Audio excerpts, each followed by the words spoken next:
ऐसे आप सब, उम्मीद है कि आप सब खैरियत से होंगे। आप देख रहे हैं मेरा व्लॉग, मेरी जर्नी। एक आम सी लड़की की खास कहानी, एक ऐसी लड़की जो ख्वाब देखती थी और उन ख्वाब को हर हाल में हकीकत बनाना चाहती थी।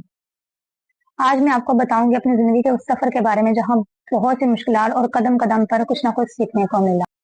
तो मैं एक छोटे से गांव से ताल्लुक रखती हूँ। जब मैं पैदा हुई तो मुझे पूरा गांव का, मुझे मेरा पूरा खानदान देखने के लिए। अब आप सोच रहे होंगे कि वो सब मुझे क्यों देखने के लिए है, तो मैं आपको बताती चलूं कि मैं डिसेबल हूँ, मेरे दोनों बाजू नहीं है। जब मैं पैदा हुई थी तब से ही मेरे दोनों बाजू नहीं थे। वो अल्लाह की मर्जी थी या क्या था, वो अल्लाह ही बेहतर जानता। तो इसी तरह मैं थोड़ी सी बड़ी होती गई, मैंने बच्चों को स्कूल जाते हुए देखा और मुझे भी शौक था पढ़ने लिखने का। तो मेरे वालिदैन ने वहाँ स्कूल में, गाँव में एक स्कूल था, गवर्नमेंट स्कूल, वहाँ पे मेरा एडमिशन करवाया। जो कि मुझे एडमिशन किसी भी बेस पर नहीं मिल रहा था। वो बोलते थे कि लिखेगी कैसे, पढ़ेगी कैसे, हम इसे एडमिशन नहीं दे सकते।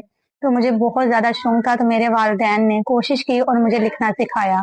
एक बार गई, उन्होंने नहीं एडमिशन दिया। दूसरी बार गई, एडमिशन नहीं मिला। जब तीसरी बार गई, फिर मेरे वालिदैन ने मुझे मेहनत की थी, मुझे लिखना सिखाया, तो मुझे उस स्कूल में एडमिशन मिल गया। मैंने वहां से 3 से 4 क्लासेस की, और जो कि वो गांव था और आगे मेरी स्टडी का कुछ नहीं बन पा रहा था, तो मेरे वालिदैन ने मेरी खातिर स्ट्रगल किया और मुझे गांव से लेके यहाँ शहर आ गए। यहाँ पे आकर मुझे एडमिशन मेरा अच्छे से स्कूल में करवाया और मुझे तालीम हासिल करवाई। और आज जिस मुकाम पे मैं बैठी हूँ, आज जितनी भी मैं तालीम हासिल कर चुकी हूँ, सिर्फ मेरे वालिदैन की बदौलत है।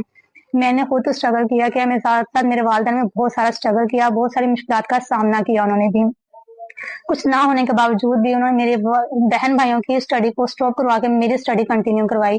वो सिर्फ इसलिए कि मैं अपने पैरों पर खड़ी हो सकूं, मैं कुछ बन सकूं। नाजरीन, ये सफर अभी खत्म नहीं हुआ बल्कि शुरुआत है। अगर आपको मेरी जर्नी पसंद आए तो इसे लाइक करें, शेयर करें और सब्सक्राइब करें। मिलेंगे अगली वीडियोज में। अपना ख्याल रखें, दुआओं में याद रखें। अल्लाह हाफिज।